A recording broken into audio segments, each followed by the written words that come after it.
Welcome to our question பாருங்க. Property inherited from one's father or ancestors.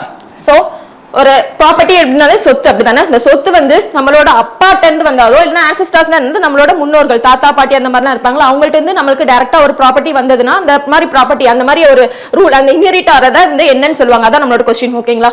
So options பாருங்க.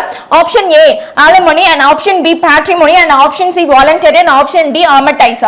So option A பாருங்க alimony. So alimony is nothing but so இப்ப வந்து ஒரு married couples இருக்காங்க. ஒரு certain பீரியட்க்கு அப்புறம் உங்களுக்கு ஏதோ டிவோர்ஸ் ஆயிருச்சு அப்படின்னா சோ இல்ல ஒரு வைஃப் இல்லனா ஹஸ்பண்ட்க்கு வந்து ஜீவனாம்சம் சொல்லுவோம் பாத்தீங்களா. ஆஃப்டர் டிவோர்ஸ் படி லா படி நமக்கு என்ன பண்ணனும்னா ஜீவனாம்சம் கொடுக்கணும் அப்படினு சொல்லுவாங்க. சோ ஜீவனாம்சம் தான் என்னன்னா alimony அப்படிங்கிறதுக்கான மீனிங். ஓகேங்களா? பேஸ்ட் அப்பான் தட் அவங்க ரெண்டு பேருமே என்னது இந்த alimony வந்து செட்டில்மென்ட் பண்ணனும். ஓகேங்களா?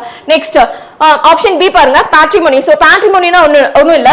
சோ அவங்க கேக்குற क्वेश्चन என்னது property inherited from one's father. அதாவது நம்ம அப்பாட்டையோ தாத்தா பாட்டி அப்படிலாம் இருக்காங்களா அவங்கள்ட்ட இருந்து வரக்கூடிய சொத்து நம்மள்ட்ட வந்துச்சுன்னா அதை எப்படின்னு தான் சொல்லுவாங்கன்னா பேட்ரிமோனி அப்படின்னு தான் சொல்லுவாங்க. ஓகேங்களா? And option C voluntary. வாலண்டரினா ஒன்றும் இல்லை, எந்த ஒரு ஒர்க்குமே நம்மளோட ஓன் இன்ட்ரெஸ்ட் பேஸ் பண்ணி ஒரு ஒர்க் வந்து நடந்துச்சுன்னா அதான் என்ன சொல்லுவாங்க வாலண்டரின்னு சொல்லுவாங்க. ஸோ யாருமே ஃபோர்ஸ் பண்ணாம நம்மளே இன்ட்ரெஸ்ட் எடுத்து ஒரு ஒர்க் வந்து நாங்க பண்றேன் அப்படின்னு சொல்லுவாங்க பாத்தீங்களா. ஸோ அந்த மாதிரி பர்சன்ஸ் தான் என்ன சொல்லுவாங்க வாலண்டரி பர்சன்ஸ் அப்படின்னு சொல்லுவாங்க.